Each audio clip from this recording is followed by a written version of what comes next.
காசை வாங்கி ஓட்ட நீயும் போட்டு விடாதே அம்மா போட்டு விடாதே.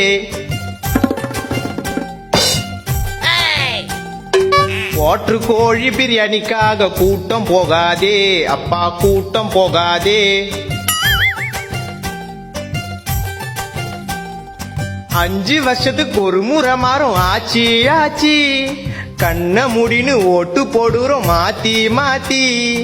அம்மா வச்ச குழம்பு காரம் காரம், இப்படி இருந்தா நாடு எங்கப்பா மாறும். உள்ள யாருமா? வணக்கம். வர தேர்தல்ல மறக்காம எங்களுக்கு ஓட்டு போட்டுருங்க. ஐயா ஜெயிச்சாருனா மக்களுக்கு நிறைய நல்லது பண்ணுவாரு. ஓட்டு தானே ஓட்டா போச்சு.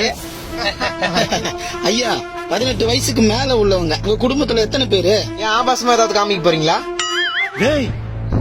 நாங்க 3 பேர் தான். அது கொடுப்போம்.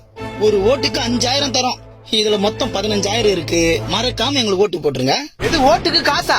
எடுத்துன்னு போய். மவனே, வீட்டுல எண்ணெய் இல்ல, அரிசி இல்ல, பருப்பு இல்ல, செருப்பு இல்ல, அது திணியாச்சுக்கோ. சொல்றத கையிலப்பா. வர பணத்தை யாவுன்னா குடும்பத்துல கஷ்டமா இருக்குதுப்பா. கஷ்டமா இருக்குதா? கொடுங்க. கண்டிப்பா எங்க 3 பேரோட ஓட்டு உங்களுக்கு தான். நன்றியா. வட்டமா வாங்க போல. டேய், ஓட்டுக்கு காசு வாங்க மாட்டேன் சொல்லி பாட்டெல்லாம் பாடிட்டு இப்படி நீயே அசிமா காசு வாங்கிட்டியாடா? எதுக்குடா வாங்கின?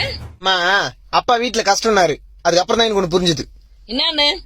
ஒரு குடும்பம் கஷ்டத்துல இருக்கும்போது ஓட்டுக்காக காசு வாங்குறது தப்பு இல்ல, ஏன்னா இது எல்லாமே நம்ம பணம் தான். ஆனா ஐயோ ஓட்டுக்கு காசு வாங்கிட்டுமே, காசு கொடுத்தவங்களுக்கு ஓட்டு போனோங்கிறதா தப்பு. இப்ப என்னதான் சொல்ல வர? என்னைக்குமே மக்களுக்கும் நாட்டுக்கும் நல்லது பண்ணுவாங்கன்ற நம்பிக்கை யார் மேல வருதோ அவங்களுக்கு தான் நம்ம போடணும் ஓட்டு. டேய் மகனே, நீ சொல்றது எதுவும் புரியாது. அப்ப காசு கொடுத்தவங்களுக்கு ஓட்டு போட மாட்டியா? முடியாது. எலெக்ஷன்ல யாரு தான் ஜெயிப்பா? தெரியாது. டேய், அப்ப வந்து போனவங்களுக்கு நெஞ்சார்ந்த நன்றிகள்.